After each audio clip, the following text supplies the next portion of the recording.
Now यहाँ पर हम बात करने जा रहे हैं दो तरीके की फॉर्मेटिंग हमारे पास होती है। One is known as a low level formatting and other is known as a high level formatting. जो हमारे पास लो लेवल फॉर्मेटिंग है उसको हम क्या बोलते हैं, फिजिकल फॉर्मेटिंग बोलते हैं। और ये एक ऐसी फॉर्मेटिंग है जो कि मैन्युफैक्चरर, जब हार्ड डिस्क हमारी बनकर आती है, जो भी मैन्युफैक्चरर है उसका, फॉर एग्जांपल अगर सैमसंग की है तो सैमसंग, अगर सीगेट है तो सीगेट, तो जो भी हार्ड डिस्क हमारे पास है उसका मैन्युफैक्चरर उसको कर भेजता है। यूज़र उसको लो लेवल फॉर्मेटिंग नहीं करता। ऐसा नहीं है कि यूज़र नहीं कर सकता, यूज़र उसको फॉर्मेटिंग कर सकता है, लेकिन प्रेफरेबल नहीं है। इसको कोई भी रिकमेंड नहीं करता कि लो लेवल फॉर्मेटिंग करी जाए, बिकॉज लो लेवल फॉर्मेटिंग करने से हार्ड डिस्क की लाइफ कम हो जाती है। बेसिकली लो लेवल फॉर्मेटिंग में होता क्या है, जिसको कि हम फिजिकल फॉर्मेटिंग हम बोलते हैं, what exactly happens in this, कि यहाँ पर जब भी हमारे पास डिस्क होती है, डिस्क के अंदर ट्रैक्स बने होते हैं, like these are the tracks drawn over here. ये ट्रैक्स पहले से ही ड्रॉ करे गए हैं, लेकिन जब लो लेवल फॉर्मेटिंग कर दी जाती है तो इनको किसके अंदर डिवाइड कर दिया जाता है, it is divided into the sectors. ठीक है, तो हर सेक्टर को एक सेक्टर नंबर दिया जाता है, जिसको हम क्या बोलते हैं, this is known as a sector ID. ठीक है, जैसे कि यहाँ पर हमने बताया है कि लो लेवल फॉर्मेटिंग करने से पहले मेरी डिस्क के अंदर सिर्फ और सिर्फ क्या है, ट्रैक्स हैं, और लो लेवल फॉर्मेटिंग करने के बाद मेरे पास जो है, जब हमने सेक्टर्स बना दिए तो हर सेक्टर को एक क्या दे दिया गया, सेक्टर आईडी दे दिया गया। ठीक है, तो ये सारी की सारी चीज आपने यहाँ पर याद रखनी है कि लो लेवल फॉर्मेटिंग के अंदर हमेशा ट्रैक्स बने होते हैं, और इन ट्रैक्स को के ऊपर क्या बनाया जाता है, सेक्टर्स बनाया जाता है, जिसको कि हम क्या बोलते हैं, और हर सेक्टर का क्या होता है, सेक्टर आईडी होता है। ठीक है, तो ये चीज़ हम पहले ही आपको यहाँ पर बता चुके हैं। मैन्युफैक्चरर जो है वो इसको क्या करता है, क्रिएट कर परफॉर्म करता है, known as a low level formatting. और ड्यूरिंग दिस फॉर्मेटिंग हमेशा सरफेस को चेक करा जाता है कि जितने भी सेक्टर्स हमारे पास बनाए गए हैं, कोई ऐसा सेक्टर तो नहीं है जो सेक्टर आपका बैड है, जो सेक्टर आपका can not be used for writing purpose. ये सारी चीज कहाँ पे चेक करी जाती है, during the low level formatting. इसीलिए जब भी आप चेक डिस्क कमांड चलाते हो, वहां पर दिखाता है कि how many bad sectors are there, how many clusters are there. ये सारी की सारी चीज यहाँ पर बताई जा रही है। ठीक है, और एक चीज यहाँ पे इंपॉर्टेंट जो रोल प्ले करती है वो यहाँ पर ये है कि जो भी हार्ड डिस्क का कंट्रोलर है, कंट्रोलर का मतलब है जो उसका सर्किट है। ठीक है, अगर एक पर्टिकुलर कंट्रोलर के द्वारा हमारे पास हमारी हार्ड डिस्क को फॉर्मेट करा गया, कौन सा फॉर्मेट, लो लेवल फॉर्मेट करा गया है, और अगर हमने कंट्रोलर चेंज कर दिया तो ज्यादातर केस में हमारे पास जो चेंज्ड कंट्रोलर है वो हार्ड डिस्क को रीड नहीं कर पाता या डेटा को राइट नहीं कर पाता है, वो पर्टिकुलर कंट्रोलर। इसीलिए जिस कंट्रोलर से आपने लो लेवल फॉर्मेटिंग करी है वही पर्टिकुलर कंट्रोलर यूज करा जाए उस पर्टिकुलर हार्ड डिस्क को रीड या राइट ऑपरेशन को परफॉर्म करने के लिए।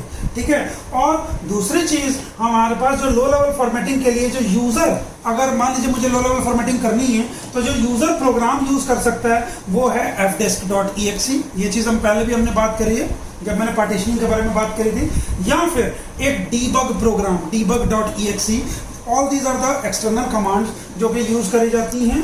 और या फिर हमारे पास कई हार्ड डिस्क ऐसी हैं जिनको लो लेवल फॉर्मेट करने के लिए हमारे पास जो कंट्रोलर है, कंट्रोलर के अंदर बायोस रोम लगी हुई है, बायोस रोम के अंदर ही उसका प्रोग्राम लो लेवल फॉर्मेटिंग को करने के लिए प्रोग्राम उसके अंदर ही स्टोर करा जाता है, जिससे कि लो लेवल फॉर्मेटिंग करी जा सकती है। ठीक है, और last but not the least यहाँ पे जितने भी डिफेक्टेड सेक्टर्स हैं, अगर कोई सेक्टर आपका खराब है तो लो लेवल फॉर्मेटिंग से उन सेक्टर्स को क्या कर दिया जाएगा, मार्क कर दिया जाएगा, और उन सेक्टर्स के ऊपर डेटा राइट नहीं करा जाएगा। राइट, तो आगे हम बात करने जा रहे हैं हाई लेवल फॉर्मेटिंग। इस हाई लेवल फॉर्मेटिंग को हम क्या नाम देते हैं, लॉजिकल फॉर्मेटिंग। ठीक है, लो लेवल को हमने क्या बोला था, फिजिकल फॉर्मेटिंग। तो यहाँ पर लॉजिकल फॉर्मेटिंग जिसको कि हम हाई लेवल फॉर्मेटिंग हमने बोला है, तो इसके अंदर बेसिकली हमारे पास क्या होता है कि जैसे कि लो लेवल में हमारे पास सेक्टर्स जो है वो बनाए जाते थे, ट्रैक्स पहले से बने हुए थे, लेकिन इसके अंदर हमारे पास हाई लेवल फॉर्मेटिंग के अंदर जो भी डेटा हार्ड डिस्क के ऊपर रखा गया है उस पूरा डेटा को क्या कर दिया जाता है, इरेज कर दिया जाता है। सेक्टर्स वैसे के वैसे ही रहते हैं, ट्रैक्स वैसे के वैसे ही रहते हैं। This process of erasing this of data from each and every partition या फ्रॉम एनी पार्टीशन जिसको कि हम फॉर्मेट कर रहे हैं उसको हम क्या बोलते हैं, that is known as high level formatting.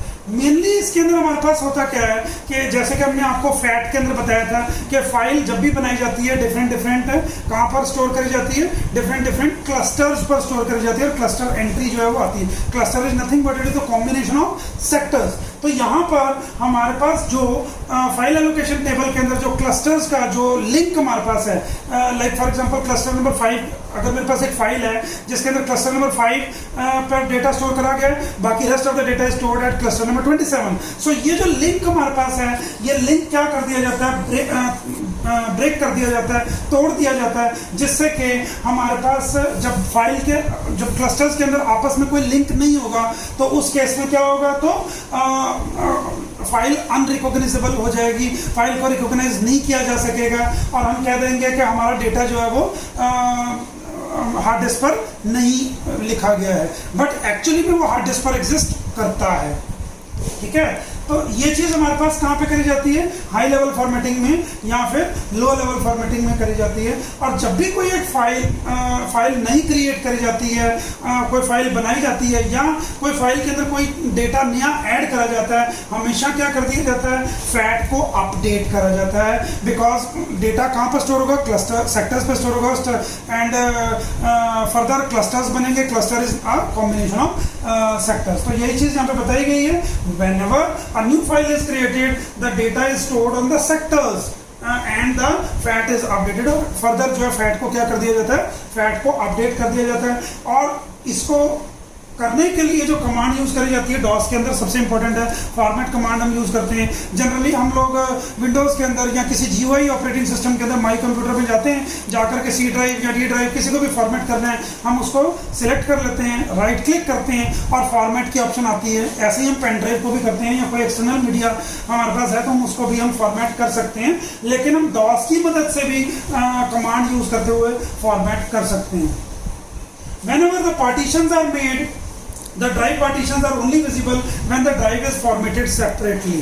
ठीक है, जब भी हमारे पास हम कोई पार्टीशन नया बनाते हैं, हम बिना फॉर्मेट करे हुए वो पार्टीशन आपको माई कंप्यूटर के अंदर नहीं दिखाई देता। ध्यान रखिएगा, जब भी कभी आप नया पार्टीशन बनाते हैं, पार्टीशन बनाने के बाद कई बार हम लोग कहते हैं मैंने पार्टीशन तो बना, मैंने 4 पार्टीशंस बनाए लेकिन मेरे सारे के सारे पार्टीशन माई कंप्यूटर में नहीं दिख रहे हैं, मेरे पास एक पार्टीशन दिख रहा है। फॉर एग्जाम्पल सी ड्राइव जिसको कि आपने फॉर्मेट करा, DEF या बाकी पार्टीशंस मेरे पास कहाँ गए, आपको उनको क्या करना पड़ेगा, पहले पार्टीशन करना पड़ेगा, तो पहले फॉर्मेट करना पड़ेगा। ठीक है, तो उसका क्या मेथड है, माई कंप्यूटर पे जाएंगे, माई कंप्यूटर पे राइट क्लिक करेंगे और राइट क्लिक करने के बाद मैनेज पर जाएंगे और मैनेज में आगे क्या लिखा गया है, डिस्क मैनेजमेंट। तो डिस्क मैनेजमेंट को जैसे सिलेक्ट करेंगे आपके पास ये सारी की सारी डिस्क आ जाएगी कि ये हमारे पास एक पार्टीशन है, ये दूसरा पार्टीशन है, तीसरा पार्टीशन है। आपको सभी पार्टीशन को क्या करना पड़ेगा, सेपरेटली यहाँ पर जाकर के आपको पहले फॉर्मेट करना पड़ेगा। राइट क्लिक करके फॉर्मेट की ऑप्शन यहाँ पर मिलेगी,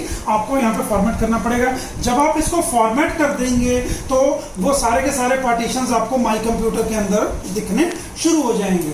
2 तरीके की फॉर्मेटिंग भी हम यूज करते हैं। कभी भी आपने फॉर्मेटिंग करनी हो तो 2 तरीके की फॉर्मेटिंग आप करते हैं।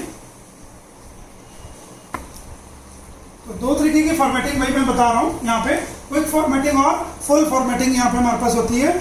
तो क्विक फॉर्मेटिंग के अंदर हमारे पास क्या होता है कि सिर्फ हमारे पास एंट्री रेज करी जाती है। जो पॉइंटर्स अभी हमने बात कर रहे थे कि क्लस्टर एंट्री दूसरे क्लस्टर एंट्री को पॉइंट कर रही है, तो वो क्लस्टर एंट्री जो है वो रेज कर दी जाएगी, जबकि डेटा हमारे पास यहाँ पे रहेगा। इसलिए कई बार कहते हैं कि फुल फॉर्मेटिंग जब हम क्विक फॉर्मेटिंग हम करते हैं तो क्विक फॉर्मेटिंग में हमारा अगर कभी वायरस आ जाता है तो वो वायरस रिमूव नहीं होता। क्यों? क्योंकि वायरस डेटा जो है वो रिजाइड करता है कहाँ पर, सेक्टर्स के ऊपर। जबकि फुल फॉर्मेटिंग के अंदर हम दोबारा से फाइल सिस्टम को या स्ट्रक्चर को हम जो है पूरा का पूरा फाइल स्ट्रक्चर जो है वो दोबारा से रीबिल्ड करा जाता है, फैट की एंट्री को दोबारा से पूरी की पूरी रीबिल्ड करा जाता है और पूरा का पूरा डेटा जो है मैग्नेटाइज डीमैग्नेटाइज करके इरेज कर दिया जाता है। और इसकी जो कमांड यूज कर, ये दो तरीके की हमारे पास फॉर्मेटिंग है। जो कमांड हमारे पास यूज करी जाती है डॉस के अंदर, फॉर्मेट एफएस, एफएस का मतलब है फाइल सिस्टम। फाइल सिस्टम में क्या रखना चाहता हूँ, कोलन एनटीएफएस। यहाँ पे मैं फैट 32 भी रख सकता हूँ, फैट 16 भी रख सकता हूँ। तो format file system colon NTFS space label.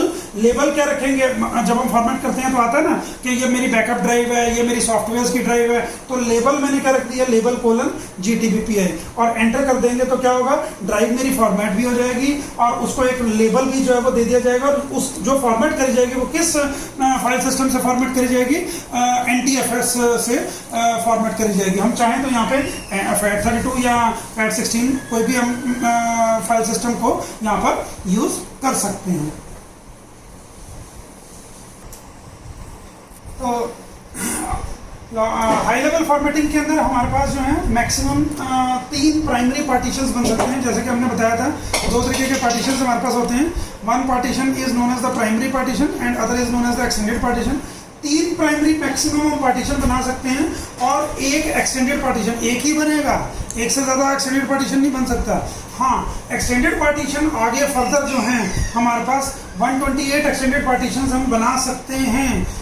In the case of extended partitions हमारे पास 128 एक्सटेंडेड पार्टीशंस हमारे पास फर्दर किए जा सकते हैं। और जो हमारे पास MBR है, मास्टर बूट रिकॉर्ड, जहाँ से बूटिंग हमारी स्टार्ट होनी है, जहाँ पर हमारे पास बूटेबल फाइल्स पड़ी हुई हैं, ये MBR का जो साइज है ये 2 टेराबाइट से ज़्यादा नहीं होगा। ये चीज़ फिक्स है हमेशा हाई लेवल फॉर्मेटिंग के अंदर। 2 टेराबाइट से ज़्यादा का साइज MBR कभी भी सपोर्ट नहीं करता है। ये एक लेगेसी सपोर्ट है। लेगेसी सपोर्ट का मतलब है पुराना सिस्टम है MBR का, ठीक है। इसके बाद हमारे पास जो है और भी आए हैं, सर्वर्स वगैरह के अंदर यूज कर जाते हैं, जैसे कि GPT। तो GPT आप लोगों ने नहीं पढ़ना, अभी आप सिर्फ MBR के बारे में बात करेंगे जो कि लेगेसी सपोर्ट है। अगर 2 टेराबाइट से ऊपर की डिस्क साइज को सपोर्ट करवाना है तो उस केस में GPT से फाइल सिस्टम GPT यूज करा जाएगा। और जो ये MBR है ये supportable to 32 bit operating system as well as to 64 bit operating system, दोनों को सपोर्ट करता है। मेन फंक्शंस जो मेनली हम ये कह सकते हैं कि हाई लेवल फॉर्मेटिंग के अंदर हमेशा जब भी आप फॉर्मेटिंग करते हो पूरा का पूरा स्ट्रक्चर जो है हाई लेवल फॉर्मेटिंग के अंदर बनाया जाता है। फाइल सिस्टम जो है इसके अंदर डिसाइड करा जाता है कि फाइल सिस्टम कौन सा है होना है, यूज होगा, फैट यूज होगा, NTFS यूज होगा, REFS यूज होगा, कौन सा फाइल सिस्टम यूज होगा। मतलब कि पूरा का पूरा लॉजिकल स्ट्रक्चर जो है वो हार्ड ड्राइव का क्रिएट करा जाता है लॉजिकली, और बूट रिकॉर्ड को इसके अंदर इस्टेब्लिश करा जाता है। बूट रिकॉर्ड का मतलब है कि बूटेबल फाइल्स कहाँ पे रखी जाएंगी, वो बूट रिकॉर्ड का काम है। फाइल एलोकेशन टेबल फैट को बनाना, बूट डायरेक्टरी, ये चीज़ हम पहले भी आपको बता चुके हैं, बूट डायरेक्टरी को क्रिएट करना, ये सारी चीज़, ये सारा काम किसका है, हाई लेवल फॉर्मेटिंग का है, राइट। इसके अलावा हमारे पास एक और कॉन्सेप्ट है जो कि इसके अलावा है, लॉजिकल हाई लेवल फॉर्मेटिंग का पार्ट नहीं है वो, बट हाँ, zone bit recording. Zone bit recording जैसे कि आपने देखा था कि हमने ट्रैक्स बने हुए थे, ट्रैक्स को सेक्टर्स के अंदर करा था, सेक्टर को सेक्टर ID दी गई थी लो लेवल फॉर्मेटिंग के अंदर। तो इस तरीके से हमने करा।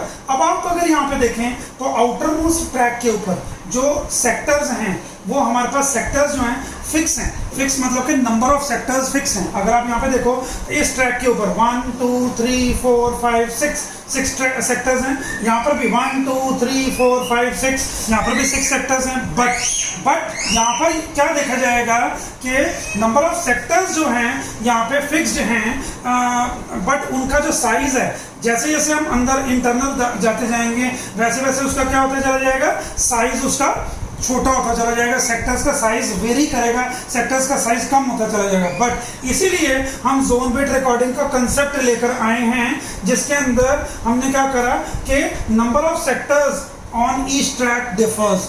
जैसे कि यहाँ पर अगर हम अंदर की बात करें, फॉर एग्जांपल यहाँ पर हमारे पास 18 सेक्टर्स हैं, यहाँ पर अगर हम बात करें बाहर के अंदर हमारे पास 36 सेक्टर्स हैं, बट सब सेक्टर्स का साइज जो है वो क्या कर दिया जाएगा, फिक्स कर दिया जाएगा, बट नंबर ऑफ सेक्टर्स जो है वो क्या कर दिए जाएंगे, डिफर करेंगे, नंबर ऑफ सेक्टर्स जो है वो वेरी करेंगे। ठीक है, वही चीज यहाँ पे बताएगी, size of the sectors on each track जो है वो सेम रहेगा। इस कंसेप्ट को, जोन बिट रिकॉर्डिंग ZBR के कंसेप्ट को हम क्या बोलते हैं, it is also known as one bit recording. इसको हम क्या बोलते हैं, वन बिट रिकॉर्डिंग भी बोलते हैं।